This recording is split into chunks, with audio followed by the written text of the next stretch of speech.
there when they were president. Yes. And it has not been used by presidents since Camp David sort of became the retreat in the 50s.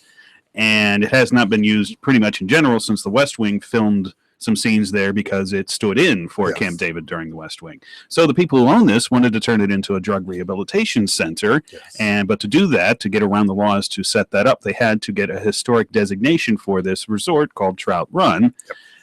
And it seemed like that was going well. The county planning people up there in Frederick County said, yes, they should get a historic designation. And then everybody discovered who the owner of the property was.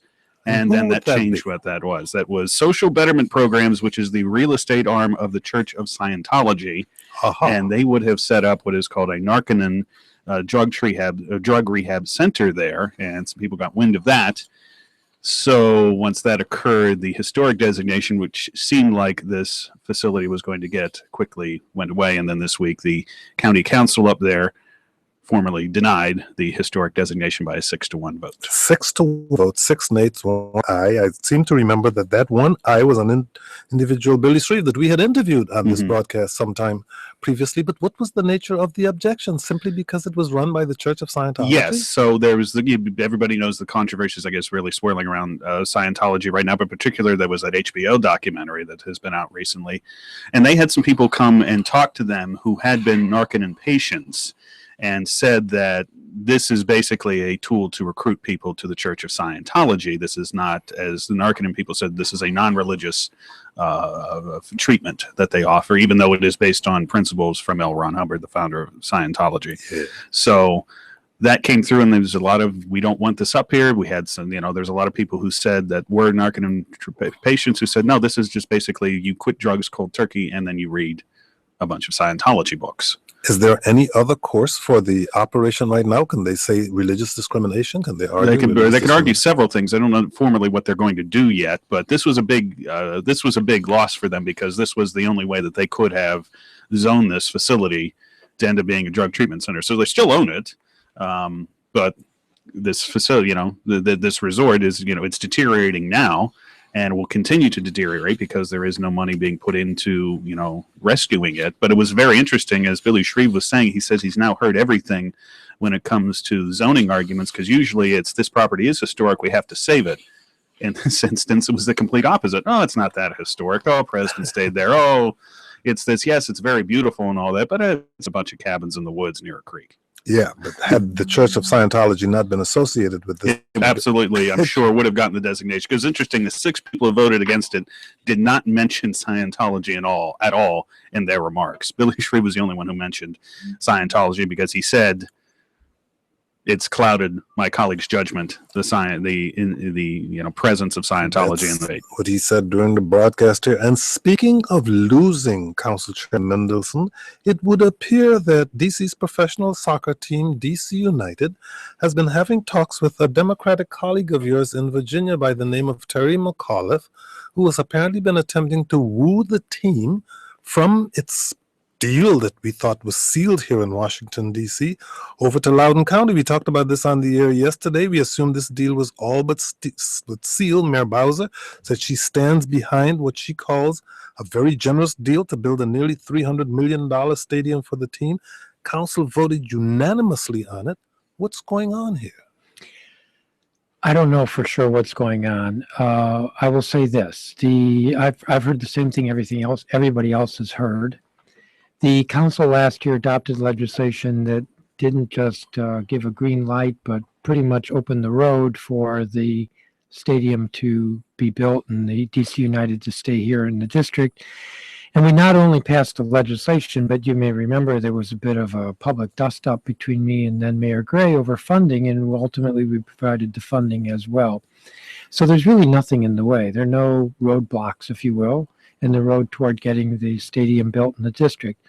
It's possible that DC United is trying to see if they can use this to change some terms of the deal.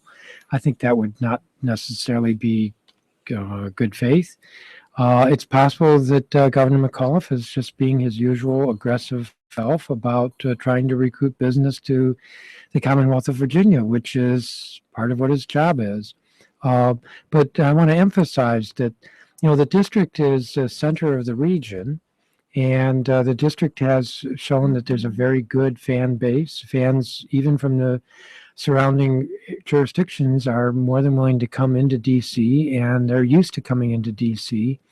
There's no issue about site acquisition. There really isn't an issue about cost because the district is paying all of the site acquisition and the site development costs. All that's left to the team is what is the vertical costs, that is building the stadium. Presumably, unless Virginia is going to give them a free stadium, they would have the same cost in Virginia. So I don't think in the end that there are real advantages to Virginia. I think there's a delay. It will take more time. But I would like to see that the district get this buttoned down and we authorized eminent domain if that's what it takes, that we go to court next week if possible, so that's everything's buttoned down and we're ready to start turning the dirt in a month. Matt Bush, you should know, is a big soccer fan. I looked up the name Mendelssohn and I couldn't find it associated with soccer any place in the world. Apparently, I can give you some articles. There's never been a great soccer player where? Well, the articles about me in the stadium. That's all that came up for me. There was never a great soccer player named. But Matt Bush, go ahead, please. But you say there are no issues left with it, but you also said we may have to use eminent domain. Yes, but in the district we have the ability for what's called a quick taking, and that would be we go into court. As soon as we go into court, we have title to the land, and then we settle in court for the price. And I've said all along that the district government should pay the fair market value, and we've budgeted for all this. But also in that you said they may be trying to get better terms on the deal, or better terms at least seen in theirs. To put yourself maybe in their shoes. What might they be looking to get a better deal on? What terms might they be trying to negotiate? Well, I don't know, because the deal that we negotiated is a deal that there were some folks criticized for being too expensive to the government and the DC taxpayer. We've committed to up to $150 million. We've committed for everything that involves the site, the acquisition, the environmental remediation. We have to do the roads. We have to do the utilities. We're paying for all that. There is a cap of $150 million. But the expectation is it wouldn't even get to be that high. At one point, there were estimates that were like maybe $20-30 million short of that. So really all that's left to the team is building the stadium. And I think this is possible. If the team wants to change the stadium and make it cheaper, I mean, they're planning a first-class stadium, and I think that's great. But if they think they can save some money there, that's on them. That's not something that... Except, is there a point at which the D.C. Council would get so fed up with this that you might say, the heck with it, we're walking away from this deal? What would this deal mean? I don't think we have that option. Does the mayor have that option? I suppose theoretically the mayor has that option because we gave her the authority to sign all the documents. It's a long-term lease. There are a million documents, and she has the authority to sign all of them, I suppose, if she didn't want to. But I mean, that's theoretical because she's been supportive of the stadium. She was supportive last fall when we were working out the terms. So to me, that's inconceivable. No, she might be, or you might be PO'd enough at them running off to Loudoun County being wooed by Governor McAuliffe to say the heck with it. Well, life's too short for me to be PO'd, and I talked to her about it 2 days ago, and she didn't indicate that she was PO'd, so I don't think there's any PO'd on our part. The Pepco-Exelon merger was also in the news this week. DC officials have been weighing in on the proposed multi-billion-dollar acquisition of the city's electricity provider. The Attorney General filed a lengthy letter with regulators opposing the deal. Where do you come down on this? Of course, ultimately, the decision has to be made by the Public Service Commission. But what about you and other members of the council? The council doesn't have a role in this. The decision is made by the Public Service Commission. That's always been the case with any utility issues. There are a number of council members who have weighed in opposing this. I believe there might be a couple who've weighed in supporting this. I've stayed out of this. There are a lot of folks who know that years ago I bought some stock in Pepco. It's not a lot. You no longer have stock in Pepco? No, I still have stock in it. And so the value's gone up enough that I would recuse myself if it came before the council. Rather than sell your stock? I think even if I were to sell my stock today, I still have an interest. But theoretically, you would still have an interest even if you were to sell your stock today. You know, if you want, we can have a long conversation about this, Kojo. I know Stocks aside, will the Public Service Commission in DC, do they have to go along with this now? Maryland already has. So does DC basically have to go along with this now? Or they'd have to have a new utility, right? I think that the merger can't occur without all of the jurisdictions going along with it, and I think DC is the last one to weigh in on this. Oftentimes, what happens is that there are terms that are being negotiated. The utility company offers X, Y, and Z, and then through the process with the different parties, including the People's Council, there's more that's put on the plate. Somebody pointed out to me that there's something like a most favored nation clause or provision. So whatever the terms are that were worked out in Maryland or another jurisdiction, our terms would be at least as good. Our guest is Phil Mendelson. He is chair of the DC Council. He joins us in studio along with Matt Bush, who's WAMU 88.5's Maryland reporter. He's our guest analyst. Later in the broadcast, we'll be joined by Ana Sol Gutierrez. She's a delegate for the state of Maryland who is running for the U.S. House of Representatives in the 8th Congressional District. But if you have questions or comments for Chairman Mendelson right now, call us at 800-433-8850. We got an email from Josh who writes, earlier this year, the council backed down from holding a hearing on developing rules and regulations for legalized marijuana out of fear of breaking the budget riders in the 2015 budget. The budget riders is federal law. Why did the council miss this opportunity to demonstrate our plight to the country? Having council members arrested simply for doing their job could have been a powerful moment to raise awareness about our status, but instead we relented, back down. When is the right time to stand up to Congress and thus think, speak, and act from a liberation mindset? Asks our emailer. Well, Josh. you know, sometimes it's the right time to pick a fight, and sometimes it's not the right time to pick a fight. You know, just by way of example, we're dealing right now with budget autonomy, and we're pushing ahead with that. And I know that there's some members of Congress who don't like how pushy the district is being, and that's pretty fundamental to home rule. And that's, if we have to pick a fight, I'd pick that fight. I have to go back into the dusty files of my memory, even though it was only a few months ago. As I recall, I was of the view, and most council members were of the view, that there was nothing illegal with our going ahead with a hearing. The legislation that Congress adopted last fall, they attached to our appropriation, speaking of budget autonomy, and they put a rider on our appropriation that said that no funds could be spent to enact any law that would reduce penalties. Sale and distribution is something that was not addressed by the initiative last year, so it's still a crime to sell or to distribute marijuana in the district. So that's what the hearing was about. I was of the view that enacting legislation is not the same as having a hearing on legislation or having a hearing on the issue, but several of my colleagues felt that they would, as I recall, convert it into a hearing, a roundtable technically, on the issue rather than a hearing on the bill, and that was their call. And if they want to have a hearing in the future, I'll back them up if they want to have a hearing, because I think that it's fundamental to democracy that we can have hearings and opportunity for public discussion. That's not the same as enacting a law. Josh, thank you very much for your email. If the answer isn't satisfactory, you know what to do. You can email us again or give us a call. Here is Harry in Washington, D.C. on the phone. Harry, you're on the air. Go ahead, please. Thanks, Kojo. This is Harry Wingo. I'm president of the D.C. Chamber of Commerce. Harry. And Chairman Mendelson, thanks for what you're doing. I definitely agree with you on budget autonomy.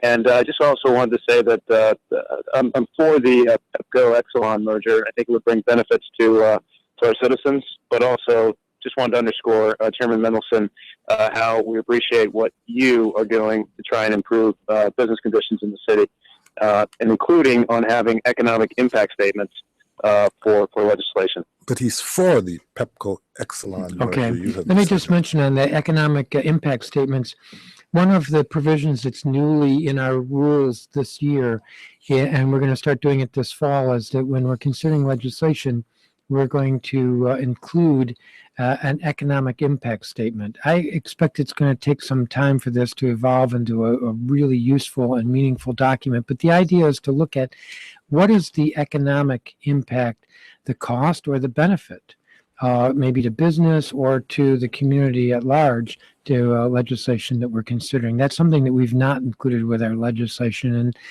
I think it just will provide a fuller understanding of the legislation before us. Okay, thank you very much for your call, Harry. I want to stick with this issue for a second. Please bear with me, Matt, because Jacques in Washington, D.C., or Jacques, would like to address the same issue. Jacques, you're on the air. Go ahead, please. Yeah, hi. I'd like to understand why Phil Mendelssohn won't relinquish his stock holdings when this merger in Pepco and Exelon is currently not in the interest of the residents of D.C. Exelon is in debt, and they're looking for a healthy market, and they've bought and paid off a lot of charities to support this. And the merger doesn't also support D.C. sustainability goals because it would really get solar rooftop. Before he answers the question, it is my understanding, as he stated, that the council does not have a direct role in this, that the Public Service Commission is who makes the decision. So why, in your view, should he relinquish his stock anyway? Because he represents the citizens of the District of Columbia, and those are the leaders of the city, and they need to take a position when something's clearly not in the public interest. Even though they don't have a direct role, they should go on record stating their opinion. Phil Mendelssohn, Well, there seem to be a couple of things in what you're saying. One of them is about my personal financial decisions, and I think that's personal. I do disclose. I probably disclose more in terms of my stock holdings and anything of value that I receive, gifts. Got any cash on you right now? About $20, Kojo. That's not enough. Go ahead. So I'm a strong believer in disclosure. And frankly, I think that we want folks who are in government who are part of the community, and one may have a view about a particular company. It's actually easy to have views, and oftentimes negative views of those big utility companies. But I don't, but if you think about it, I think we want people involved who are invested in the community. If this were to come before the council, I'd have to recuse myself. If the other part of what the caller is saying is that, well, it's imperative that I speak out, there are plenty of people who are speaking out. And so, I'm kind of flattered that he wants me to speak out, but you're the chairman of the council. He feels that your voice would be an influential one. Well, and there are other council members who've spoken out, and I think they're influential as well. Matt? Next week, you're meeting in private to discuss about how you're going to go forward with a ballot proposal regarding the budget. What will you be talking about that you can tell us, since the meeting will be in private? Sure. It's not actually about the ballot proposal. It's about budget autonomy and the litigation. I assume that's what you're referring to. Yes. Let me give a little background. The council several years ago utilized a procedure that hasn't been used very often, where we can amend much of the Home Rule Act through council-initiated legislation, then it goes to the voters for referendum. If then it goes to Congress for a 35-day layover in case Congress wants to disagree.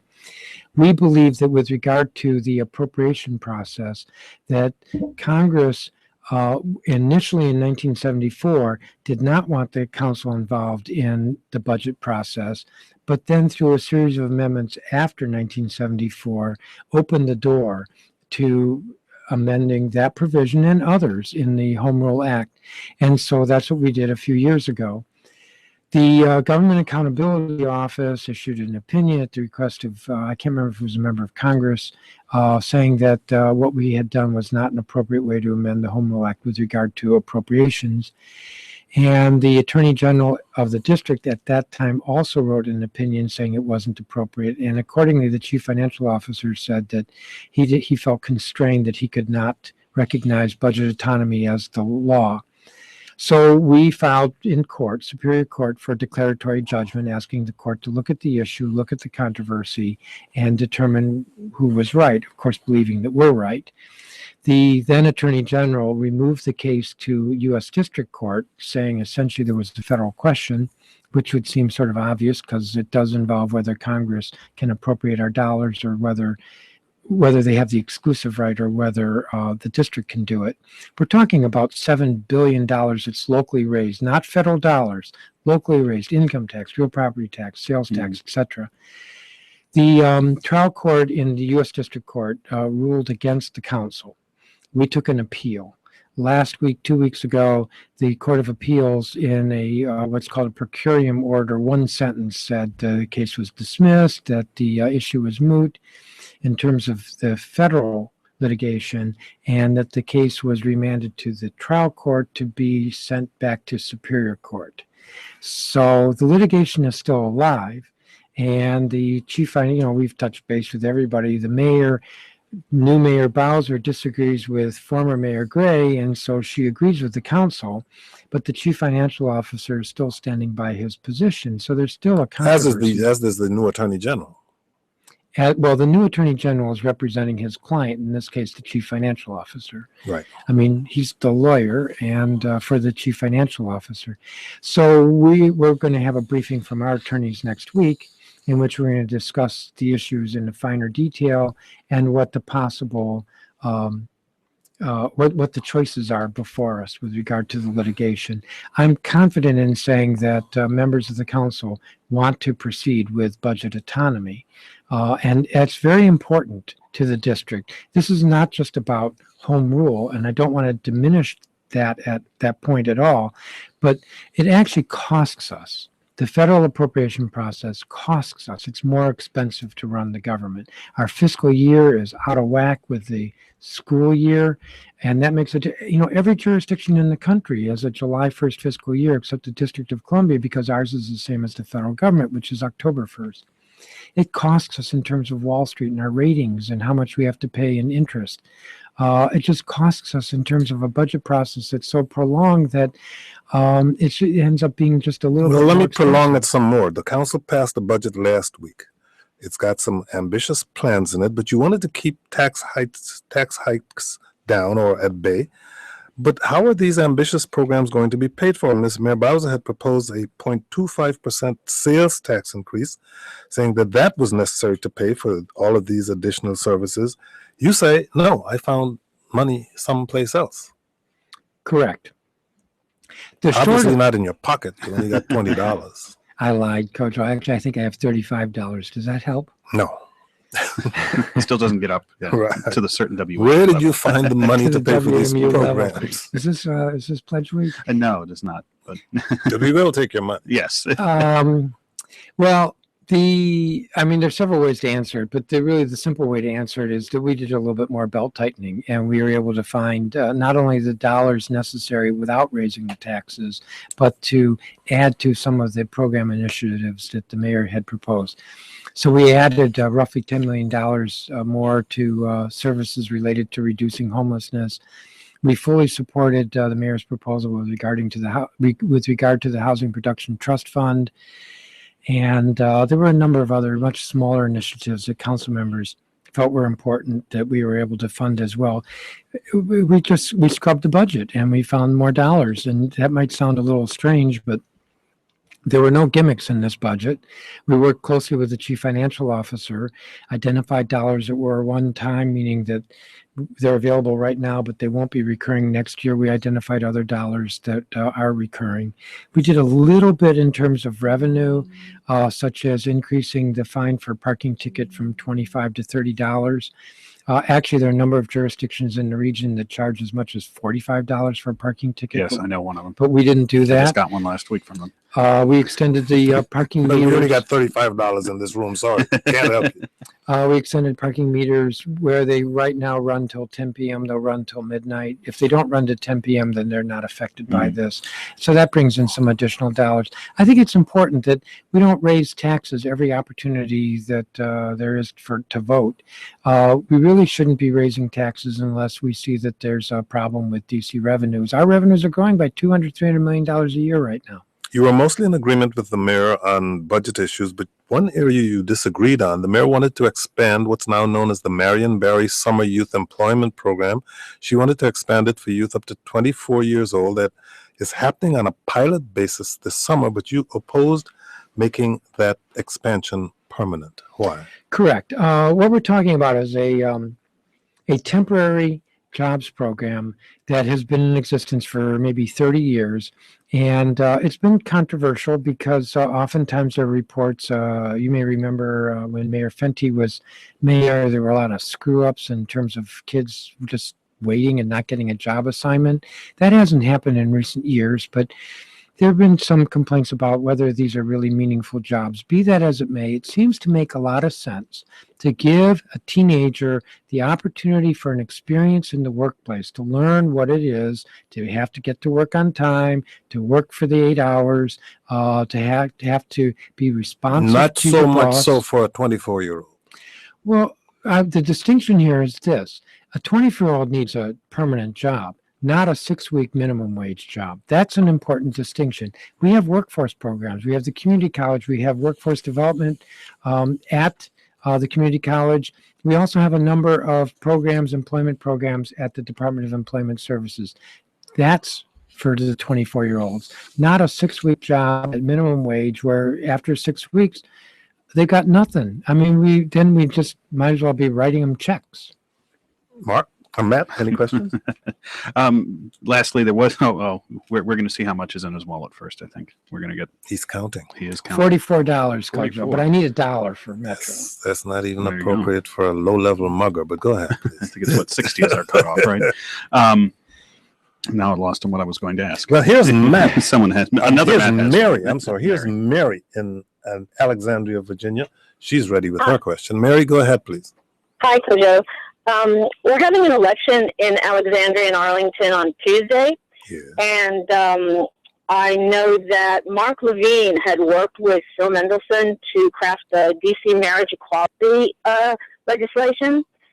So I was wondering if Phil could tell us about, how successful that legislation was and if it'll play any role in making a difference in the rest of the country. I'm very proud of the legislation that we passed. When the council acted, I think there were only 6 states that had adopted marriage equality. That has changed dramatically over the last several years. What's happened since we adopted that legislation is exactly what many of us knew would happen, and that's that nobody's noticed a difference. We don't walk down the street and react to a person's marital status. We don't even know what their marital status is when we see them. That's between them. I'm very proud of the fact that the district did this.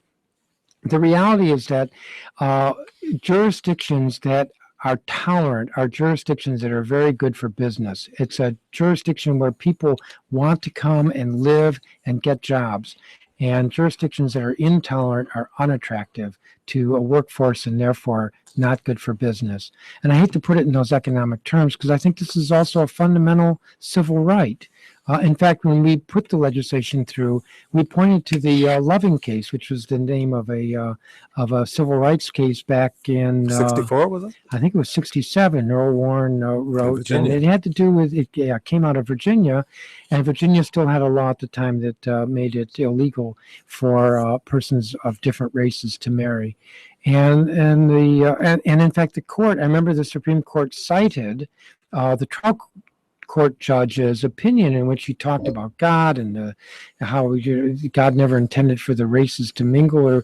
Today it sounds very foreign, but I mention that because people often invoke religion when we talk about something like marriage equality, and religion is often used as the basis, the justification for bigotry, and it shouldn't be. At any event, I think it's been good for the district, and I'm proud that we took that step. Phil Mendelson is the chair of the DC Council, CC Council. He is a Democrat. Chair Mendelson, you can take your $44 and go. Thank you so much for joining us. Thank you. It's a pleasure to be here, Kojo. Matt. Matt Bush, he is our guest analyst today. He's a WAMU 88.5 Maryland reporter. And Matt, you've been reporting that prosecutors in Montgomery and Howard counties have entered a unique, in my view, relationship to review police-related deaths in each other's jurisdictions? Yes. So so what happens is, after the investigations are done by the local police departments into these, then the prosecution or prosecutors then they do their own evaluation of everything, their own review of these cases to see whether or not a police officer is going to be charged in these cases. And a lot of times people feel there's a big concern that, the state's attorney's offices deal with their police departments every day. So is that relationship too close? And does that cloud the potential that a prosecutor may bring charges against a police officer? So in Montgomery and Howard counties, they decided every time that there is a police-related death regarding those police officers. So let's say there's one in Montgomery County, and there was one last month out by Briggs Cheney, in the Briggs Cheney Shopping Center, where a gentleman died 2 days after being tased. The Howard County state's attorney will now do the review of that case to determine whether charges will be filed, because they do not have the close relationship with the Montgomery County Police Department that the Montgomery County State's Attorney's Office would, and vice versa. If something were to happen in Howard County, the Montgomery County State's Attorney will now look at it. It's just much, they've said this is a way to try to build some, I don't want to say confidence, but try to build a little more trust in the criminal justice system, that people are going to get a fair shake, that there's not going to be, well, we looked at it and didn't do it, or didn't decide to charge anything like that, because there have been so many this year. This has really bubbled up to be the number one issue nationally in so many ways of how the criminal justice system treats particularly minorities, how to help the minority community feel better that they're going to get a fair shake in the system. And this is one way, at least the prosecutors here believe, that they can do this. We'll see how that works out. Joining us in studio now is Ana Sol Gutierrez. She's a delegate for the state of Maryland. She's a Democrat representing Montgomery County. She's also a candidate for the U.S. House of Representatives in the 8th Congressional District. Delegate Gutierrez, good to see you again. Thank you for joining us. Thank you, Koja. It's always a pleasure to be with you. I want to start with talking about what your governor has been doing recently. Imagine getting from Baltimore to Washington in less than 15 minutes. Maryland Governor Larry Hogan did that yesterday. He went through the Japanese countryside at 314 miles per hour. He would like Maryland to get these maglev trains, short for magnetic levitation, and Japan wants to sell them. He says there is no question that this is the future of transportation. But it is my understanding, Ana Sol Gutierrez, you are a strong supporter of the Purple Line light rail. The future of that is in some doubt, particularly because the aforementioned Governor Hogan has not yet decided whether he will support it. He is, as I just mentioned, however, fascinated by Japan's maglev 300-mile-per-hour trains. Where does the Purple Line now stand, and what happens if the project gets killed for lack of political will or funds? You think the governor might be more willing to support it now? Well, I'm hoping so. I won't give up my hope, because the Purple Line is absolutely the best transportation project that we have in Maryland. We've been fighting for it for, oh my God, over 25 years. Every study, every report shows that it is the best transit project in the nation in terms of moving people. It will significantly serve people that right now are catching 2-3 buses.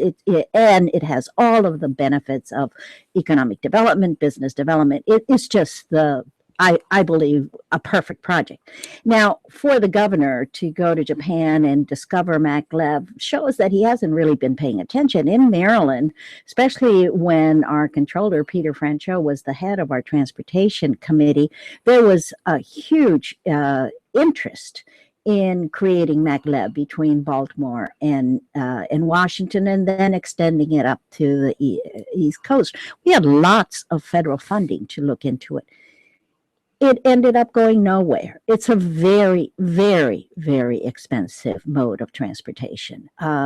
So perhaps if he also brings back some of the millions that Japan is investing in their maglev, then of course, I worked at the transportation department under the Clinton administration. I'm very familiar with all of the innovation and incredibly innovative ways of improving our transportation system, it's always reduced to cost. And that's where the purple line is now stuck. We mentioned that Delegate Gutierrez is a candidate for the U.S. House of Representatives in the 8th Congressional District. I haven't had a chance to ask you about that yet, but Matt Bush is our Maryland reporter, so this may be the last opportunity I get to ask a question. Here he is. Well, talking about maglev, I think the price tag was estimated now at $10 billion to do just this small section from D.C. to Baltimore. And this is, as you said, this isn't the first time it's been discussed. I remember Doug Gansler last year, a Democrat, as he was running for governor, was very big on high-speed rail, and not necessarily maglev, but similar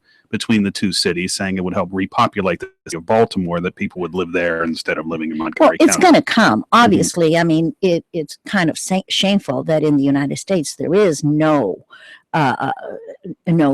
current service that is that rapid service. I think California, Governor Brown has started LA to San Francisco. Yes, it's going to cost billions also, but I think you said billions, not yeah, 10 billion. Yeah, yes. Yeah. So as opposed to the $2.45 billion Purple Line or the $3 billion Red Line in Baltimore, it's a more expensive project. I throw out another number: 800-433-8850. If you have questions for Delegate Gutierrez, 800-433-8850. You can go to our website, kojoshow.org, watch the live video stream, or ask a question or make a comment.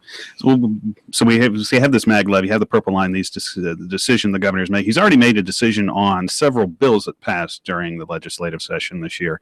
Vetoed 6 of them. 3 of them went into law, very big ones, without his veto or his signature, including the 2-year moratorium on fracking, the fertility bill for lesbians, and the transgender birth certificate bill. But going back to the ones he vetoed, the marijuana one seems to be the one that's sort of sticking in everyone's craw, because of it basically allows possessing marijuana to be decriminalized. Paraphernalia. But if you have a bong or pipe or papers to use to smoke the drug, that still could put you in prison. Explain what it does and why people find this to be a very odd veto. Well, I cannot explain what Governor Hogan has done with that, and with other more important. I consider the education funding that he has cut. That to me is much more critical. It affects more of our students. But we made a mistake when we passed the bill last year by not including paraphernalia. It was we should have included it. And what we saw was that we needed to fix it, and this was an easy, quick fix. I really do not understand why Governor Hogan has not supported it. During these vetoes, fortunately, I was out of the country. I was in El Salvador attending the incredible beatification ceremonies for Monsignor Romero. And in a way, I'm glad that I wasn't here to feel the pain of what a new governor that I think has demonstrated that he has a lot to learn. I don't think that he is in tune with what Marylanders have been expecting of their state government. And how so? What are the parts of this? Were there some of the other vetoes, or was it just the education funding? What were the sorts of clearly education funding. We worked really hard. This was a new General Assembly, lots of new people, and we led the budget. I'm on the Appropriations Committee. We crafted an incredibly excellent education budget, and we were able to restore and fence some of the more egregious cuts that the governor had included in his budget proposal. And those include what is the GCEI, which funds those districts that are growing faster, that have a larger demand on services, a diversity of services. Montgomery County, for example, I was on the school board, did 8 years of budgeting on the school board, and we cannot sustain what ended up being was a $55 million cut when we are growing by 2,000, 3,000 students every year. So that is really, to me, a lack of understanding of what One Education is to Maryland. We are ranked as the top, what it means to be ranked at the top, and what it requires as an investment, and what it means for our future. vouchers. So to me, that is something I cannot Now, understand. his response was that it's the other side who doesn't understand because the voters sent a message by electing him that the way things had been done previously, particularly with spending, has to change. You know, he never talked about cutting education funding, not once in all of his campaign. And I think that was what most offended me personally and many. Had he talked about this approach of what he actually included and cut in his budget, I don't think he would be governor.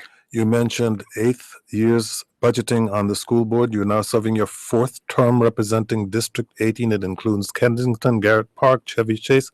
Talk about why you are running for Congress and what your priorities would be if you were to be elected. Thank you, Kojo. I didn't think we were going to come to that as the key question.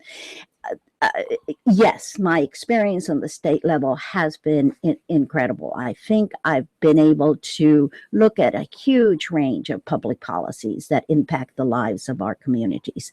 But there are certain policies, laws that are only federal, and that the federal actions deeply and hugely impact us at the state and local level. From education funding, the federal budget and discretionary funding is terribly important for the state and locals in education, in transportation, in health. Our health exchanges would not exist if we did not have the federal 100% support. So understanding, especially from the budget perspective, what it means to have the right federal policies as they are deciding what gets funded, what doesn't get funded, what restrictions are placed, what are the limitations that unfortunately impact the whole nation. We need to have a person with the experience that I bring of 25 years of understanding in depth what a decision at the federal level means, and of advocating for those things that right now, unfortunately, are on the attack list by the Tea Party agenda. I never thought that we would be having to defend such fundamental principles of democratic government as we are now. Voting access, for example. What are we doing to limit access to voting rather than expanding it? The list is long. The list of candidates in this race is long. It's getting more crowded. In the Democratic primary, there's State Senator Jamie Raskin, Maryland State Delegate Kumar Bharvi, and Will Jawando, a former aide to President Obama. And yesterday, Kathleen Matthews, former local news anchor, announced she's jumping into the race. The number of candidates for this seat is expected to grow. What is your feeling about the field so far? The more, the merrier? The more the merrier. Actually, bring them on. Absolutely. Let me tell you why. Because the more candidates as they are, the more we split up the vote. And I'm an engineer. I love data. I've been working on the numbers now since I made my decision. And that was one of the reasons why I made my decision. There is a clear path for me to win the 8th Congressional District. What is the path, if you may share with us? Well, I'm not going to reveal too terribly much, but one is that I am in the legislative district that's totally contained within the 8th Congressional District. No other candidate, well, I guess Kathleen is in my district, but has not ever been elected. Right, she's the one. I've been elected 6 times. I have a base. They know me. They know what my record has, and I'm going to begin by really strengthening that base. And then I'm targeting the new voters. It's amazing when you look at the difference between presidential races and gubernatorial races. The numbers just explode. So there's going to be many people that are going to be voting for the first time. I am going to target and especially build that base, the millennials and of course my Latino voters. They have been growing in registration and in support, and I feel that I can trust that segment of the base. They're not going to vote anyplace else. And then finally, women. This is the year of the women, with the amazing possibility of electing our first woman president. I think there's going to be such energy and such enthusiasm. I'm going to build on all of that. I'm a known quantity. People know who I am. And I do the double campaign. I do one in English for the mainstream, and I think I'm the only one that can do a credible Spanish one to all our growing Latino population. And your election would be historic because you would be the first Salvadoran American elected to Congress. Talk about that too. You were just saying you were down in El Salvador. Well, I think that's important. And unfortunately, the media has not really paid very much attention to that. That drives me, as this is a unique opportunity. We've never had an opening like this in my district. And so to sit it out, I think is really not an option. There's so much that needs to be done for the immigrant reform agenda. I need to protect what has been done by the president and what Hillary has said she will do, but we need to make sure that we are protecting it. But as a first Salvadorian, it's so, I think, noteworthy that Salvadorians are now the third largest population of Latinos in the United States. And it's After Mexicans and Puerto Ricans. Puerto Ricans. And We it's over outnumber 2% of them. Cubans. Yeah, and it's over 2% of Maryland's population now. Is from El And Salvador. they're all Yeah. concentrated in my district. Mhm. There are most of them. There's another factoid, and it was really a fact. Chris Van Hollen, currently representing the district, it represents the second largest number of Salvadorians who have TPS. TPS is the temporary protected status. They've been in this limbo for over 14, 15 years. One of your issues, if you reach Congress, is immigration reform. And what would some of your goals be on that front? And how would you manage in what is still likely to be a heavily Republican legislative body that's been hostile to immigration reform? You would be the first Salvadoran ever elected to Congress. Why is that important? Well, I think I bring a message and a unique experience that doesn't exist. And we need to recognize that that is the changing face of the United States. The diaspora of Latinos is huge. I think I can, on a personal level, on just on the relationship of telling a different story, begin to get, I think, a change in the way that the Republican Party views immigrants. We are not criminals. We are not sucking away the resources. On the contrary, the economy of the United States today is what it is because of the hard work of immigrants, as the United States has always been historically. So we need to have a different dialogue. We need to have different experiences brought to the floor. And I think that that is my challenge, to expand the debate, to bring it and change it so that the very essence of who we are as a democracy, who we are as the land of opportunity, is maintained. It is strengthened. I feel so passionately about this that I don't think a single one is going to escape my passion. Any more questions, sir? Well, I guess when you talk about that, it's now the number you said number three immigrant population, but again in Maryland, it's the last census. I think it was 2.1%. I'm sure it's grown in the last 4 or 5 years since that census was done. For lack of a better term, why did the Salvadorans who came to the U.S. why did they come to Maryland? Oh, do you have another hour? Probably, yes. We've had her on this broadcast before on that subject. But it's very fascinating that this was the area that where all the after LA, which has 1.2 million stories, this is the second largest. And it's because we're an international city. Okay. And so you had from very early on the push-pull of immigration. Someone would come here, then the sister, the brother would come here. And why? Well, a long time ago, it was known under the international organizations. My father came to be at the World Bank and the IMF, that Salvadorians were excellent workers. And so when there was a reference reference, do you know someone who can be a nanny, we started bringing more and more Salvadorans, and it was a women's immigration. That's what started it. Now it's been many, many years. That was 60s, 70s. We then saw the impact of the war. We have about 30 seconds left. And that was the big wave of immigration. And why did they come here? This is where they had somebody. And that's the reason why the unaccompanied minors are also coming here. This is where their family is. So you have to understand the whole history and what is the dynamics of this community in order to be able to reach out to them. Ana Sol Gutierrez is a delegate for the state of Maryland. She is a Democrat representing Montgomery County. She's also a candidate for the U.S. House of Representatives in the 8th Congressional District. Thank you for joining us. Good luck to you. Thank you, Kojo. I really appreciate it. Thank you, Matt. Matt Bush is WMU 88.5's Maryland reporter. He's our guest analyst today. Matt, thank you for joining us. Thank you for having me. And thank you all for listening. I'm Kojo Nnamdi. Coming up Monday on the Kojo Nnamdi Show, changing our mental maps. Technology is shifting not only how we navigate, but also how we see.